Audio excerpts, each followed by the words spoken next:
عليكم ورحمة الله وبركاته. اليوم بقول لكم قصة صارت لي. صدق والله صارت لي، ورب الكعبة صارت لي.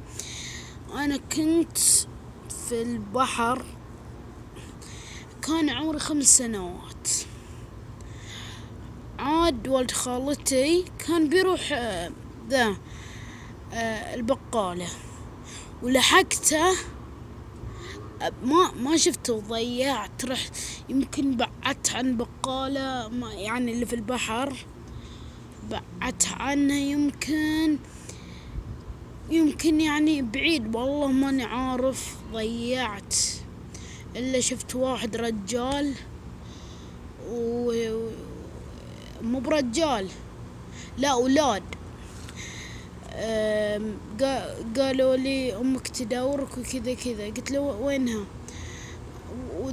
وشوفتني أمي وعطتني ذاك الكف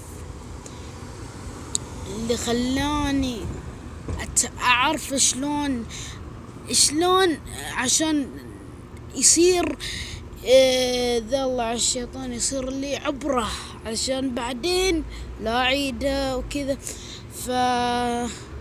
ضيعت وبعدين من يوم ضعت قلت قعدت أصيح أركض وأصيح، يعني والله العلي العظيم قعدت أركض وأصيح. ما قدرت كنت جيعان وعطشت وكذا. بقارة فيه شربت ماء البحر والله العظيم. فش اسمه، شربت ماء البحر مالح، يعني ما شربت يعني شربت من الماء، يعني ما شربت بلعته، لا يعني من شفت ما كذا سويت. بس يا ليتكم يعني تخيل يمكن بعدت عن البقالة أو المحل اللي نقعد فيه كيلو ما أدري والله. بس تدري عقب كم شافوني؟ عقب 6 ساعات، يعني بعد 6 ساعات لقوني. شلون؟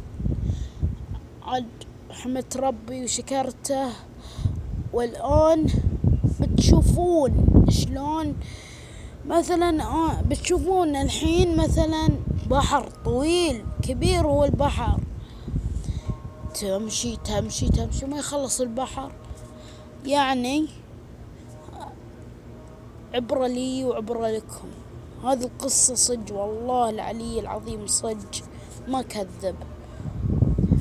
وأتمنى إن شاء الله تشتركون وتعطوني لايك.